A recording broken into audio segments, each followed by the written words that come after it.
पूरी दुनिया में सबसे चर्चित और विवादों से भरा अगर कोई देश है तो वो है नॉर्थ कोरिया। इनके अतरंगी डिसीजंस और सख्त कानून ने सबकी नजरों को उन पर टिका रखा है।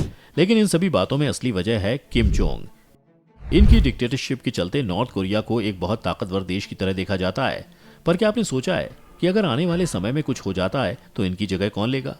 अगर आप सोच रहे हैं कि इस बात के बारे में ऐसा आने वाले कुछ सालों तक सोचने की जरूरत नहीं पड़ेगी, तो हम आपको बता दें कि ऐसा बिल्कुल भी नहीं है। उत्तर कोरिया की सरकारी मीडिया अपने देश में सब कुछ ठीक होने का संदेश प्रसारित कर रही है, लेकिन दुनिया के दूसरे हिस्सों में उत्तर कोरिया के सर्वोच्च नेता किम जोंग उन की सेहत को लेकर अटकलें लगाई जा रही हैं।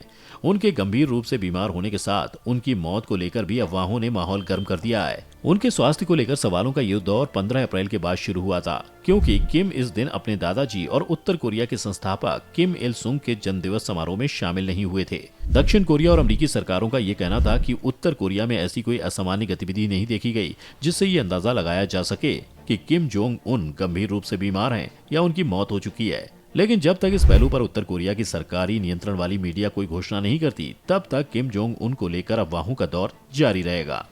अगर यह अफवाह सही है तो हम अपने सबसे बड़े सवाल पर आ पहुंचते हैं कि किम जोंग उन की जगह उत्तर कोरिया की सरकार का मुखिया कौन बनेगा। उत्तर कोरिया में किम जोंग उनकी छोटी बहन किम यो जोंग को देश के नए नेता की पहली पसंद के तौर पर देखा जाता रहा है।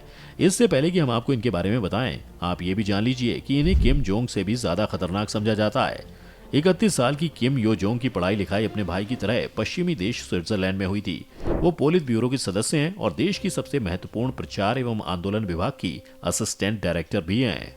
उन्हें किम जोंग उन की सीक्रेट डायरी के तौर पर भी मशहूरी मिली हुई है। माना जाता है कि किम जोंग उन के रोजाना के कामकाज में उनकी अहम भूमिका होती है। यह भी कहा जाता है कि वह अपने भाई को पॉलिसी मुद्दों पर भी सलाह देती हैं।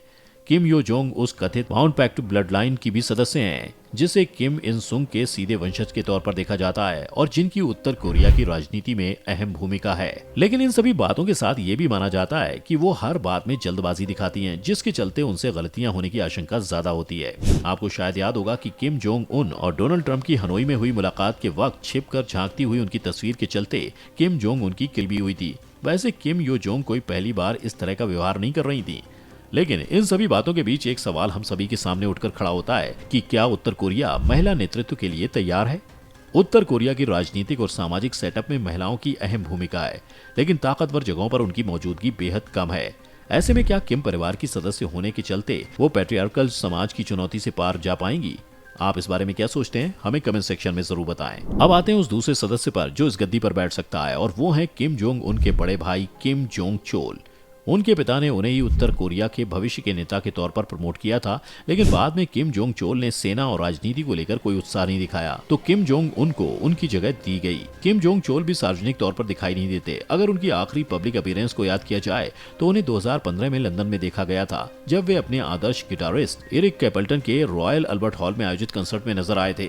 अब मुद्दे पर आए तो क्या उन्हें देश के नेता के तौर पर कमान मिलेगी? तो हम आपको बता देते हैं कि इसकी संभावना बेहद कम है। अब तीसरे व्यक्ति की ओर देखें तो वो व्यक्ति कोई और नहीं बल्कि पूर्व नौकरशाह किम प्योंग इल, किम जोंग उनके चाचा हैं, यानी उत्तर कोरिया के दूसरे supreme leader Kim Jong Il के सौतेले भाई। उत्तर कोरिया के पहले सुप्रीम लीडर किम इल सुंग के पुत्र के रूप में वे माउंटबैटन ब्लड लाइन के सदस्य हैं। एक समय में उन्हें किम जोंग इल के लिए खतरा माना गया था। इसी वजह से किम प्योंग इल को 4 दशकों तक विभिन्न यूरोपीय देशों में राजदूत के तौर पर तैनात कर उत्तर कोरिया से बाहर रखा गया।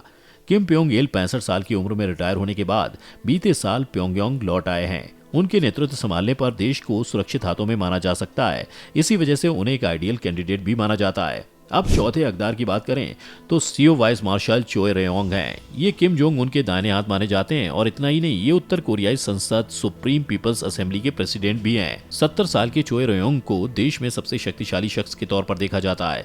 किम जोंग उनकी टॉप पोजीशन को सुरक्षित करने में उनका अहम योगदान रहा है। इसी के चलते किम जोंग उन ने उन्हें काफी सम्मान दिया है। 2012 में सत्ता संभालने के कुछ महीनों बाद चोय रेयोंग हे को एक साथ कई प्रमोशन मिले। इसमें किम जोंग उन की नजर में उनकी अहमियत का अंदाजा आपको आसानी से पता लग गया होगा। किम परिवार से अलग चोय देश के उन चुनिंदा नेताओं में शामिल हैं जिनका नाम उत्तर कोरिया की सरकारी मीडिया में नियमित तौर पर देखने को मिलता है। उत्तर कोरिया में किम परिवार के बाहर का सदस्य भी सरकार का मुखिया हो सकता है। ऐसे में चोय रेयोंग हे एक उपयुक्त दावेदार बनकर सामने आ सकते हैं। किम जोंग उन की असमय विदाई से देश के सत्ता ट्रांसफर के बदलाव के लिए भी चोय उपयुक्त साबित हो सकते हैं। किम नाम होने के बाद भी उत्तर कोरिया के प्रधानमंत्री किम जे रयोंग किम परिवार के सदस्य नहीं है। दरअसल उत्तर और दक्षिण दोनों कोरिया में किम एक आम नाम है। और इसी के साथ हम इस लिस्ट के 5वें सदस्य के बारे में बात करने जा रहे हैं। साल 2016 से पहले किम जे रयोंग के बारे में बहुत लोग नहीं जानते थे, लेकिन इसके बाद उन्होंने लगातार सफलताएं हासिल की हैं। 1 साल पहले वे उत्तर कोरियाई संसद पहुंचे और अचानक से 1 महीने के भीतर ही उन्हें प्रधानमंत्री चुन लिया गया। उन्हें पोलित ब्यूरो की सदस्यता मिली और सेंट्रल मिलिट्री कमीशन में भी उन्हें जगह मिल गई। किम जे सत्तारूढ़ परिवार के सदस्य नहीं है, लेकिन परिवार के उपयुक्त उम्मीदवार के सामने आने तक वे इस भूमिका के लिए उपयुक्त माने जा सकते हैं। अब तक हमने उन सदस्यों के बारे में बात की जो किम जोंग को आने वाले समय में रिप्लेस कर सकते हैं, लेकिन इसी के साथ अब एक सवाल ये भी खड़ा होता है कि आखिर इनका चुनाव होगा तो होगा कैसे। चलिए अब इसके बारे में भी थोड़ा जान लेते हैं। 1948 में स्थापना के बाद से ही उत्तर कोरिया पर किम परिवार के सदस्यों का शासन रहा है। देश में नए नेता की आधिकारिक घोषणा उत्तर कोरियाई संसद सुप्रीम पीपल्स असेंबली ही करती है, लेकिन वर्कर्स पार्टी और उनके समर्थकों के डोमिनेंस वाली उत्तर कोरियाई संसद रबर स्टैंप की तरह ही काम करती है। आधिकारिक घोषणा होने से महीनों या कई सालों पहले नेता का चुनाव हो जाता है। किम जोंग उन के पिता किम जोंग इल 1994 में उत्तर कोरिया के संस्थापक अपने पिता किम इल सुंग की मृत्यु के बाद नेता बने थे। उन्होंने अपने शासन के दौरान उत्तर कोरियाई राजनीति में किम परिवार की अहम भूमिका को सुनिश्चित कर दिया था। उन्होंने इस तरह का मिथ बनाया था कि कोरियाई सभ्यता को पालने वाले पवित्र ज्वालामुखी माउंट पैक्टू के महान परिवारों में किम परिवार शामिल है। इस मिथ से उन्होंने अपने परिवार को उस मुकाम तक पहुंचा दिया जहां से अजम्पशंस बन गईं कि इस परिवार के लोगों का जन्म शासन करने के लिए ही हुआ है। किम इल सुंग ने किम जोंग इल को अपना उत्तराधिकारी चुना था और इसी तरह किम जोंग इल ने अपने बेटे किम जोंग उन को सत्ता सौंपी। किम जोंग उनका अपना परिवार है, लेकिन अब तक उनके किसी बच्चे को सार्वजनिक तौर पर नहीं देखा गया और न ही किसी को सत्ता संभालने के लिए तैयार किया गया है। सच्चाई यह है कि उत्तर कोरियाई जनता किम जोंग उनके बच्चों का नाम तक नहीं जानती है। उत्तर कोरिया में किम जोंग उनकी जगह लेने के लिए किसी को संभावित नेता के तौर पर तैयार नहीं किया गया है। ऐसे में किम की असमय विदाई से एक वैक्यूम पैदा होगा जिसे भरना बेहद मुश्किल होगा। आपको एक और रोचक बात के बारे में बताते हैं कि अगर एकदम से अनस्टेबल हो जाती है तो उसके बाद नॉर्थ कोरिया के न्यूक्लियर वेपन्स का क्या होगा। अमेरिकी मिलिट्री किसी घटना के मद्देनजर अपने ऑपरेशन प्लान प्लान 5029 को रिव्यू कर रही है। यह प्लान नॉर्थ कोरिया के न्यूक्लियर हथियारों से जुड़ा है। आइए जानते हैं क्या है ऑपरेशन प्लान 5029। अमेरिका का ऑपरेशन प्लान 5029 उस स्थिति के लिए है जब अचानक किसी वजह से नॉर्थ कोरिया की सत्ता अस्थिर हो जाए। बता दें कि नॉर्थ कोरिया और अमेरिका सालों से एक दूसरे के विरोधी रहे हैं और दोनों देश युद्ध की धमकियां भी देते रहे हैं।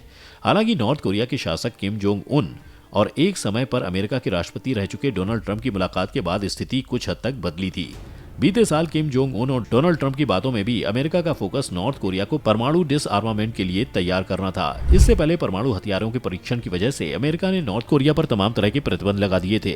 अगर नॉर्थ कोरिया में अचानक अस्थिरता आ जाती है तो United states forces Korea USFK के कमांडर के पास यह सुनिश्चित करने की जिम्मेदारी आ जाएगी कि नॉर्थ कोरिया के न्यूक्लियर हथियार का इस्तेमाल नहीं हो। उन्हें यह भी देखना होगा कि कहीं अंतर्राष्ट्रीय ब्लैक मार्केट में नॉर्थ कोरिया के न्यूक्लियर हथियारों को बेच न दिया जाए। प्लान 5029 का उद्देश्य है नॉर्थ कोरिया के न्यूक्लियर हथियार और बॉर्डर को सिक्योर करना जब वहां की सरकार काम न कर पा रही हो या फिर न्यूक्लियर हथियारों का कंट्रोल अनिश्चित हो। अमेरिका को इस बात का भी डर रहता है कि नॉर्थ कोरिया के न्यूक्लियर हथियार कोई और ना इस्तेमाल कर ले या कहीं चोरी ना हो जाए। आपका इस बारे में क्या ख्याल है? क्या किम जोंग की मौत के बाद नॉर्थ कोरिया में सुख शांति आएगी या फिर इनके बाद नॉर्थ कोरिया का और भी बुरा हाल हो जाएगा? अपने व्यूज हमें कमेंट सेक्शन में जरूर बताएं। अगर आपको ये वीडियो पसंद आई हो तो लाइक और शेयर का बटन दबाएं। बाकी जितने भी लोग इस चैनल पर नए हैं वो जल्दी से जाकर सब्सक्राइब और बेल आइकन का बटन दबाएं ताकि हमारी आने वाली सभी वीडियोस की नोटिफिकेशन आपको सबसे पहले मिले।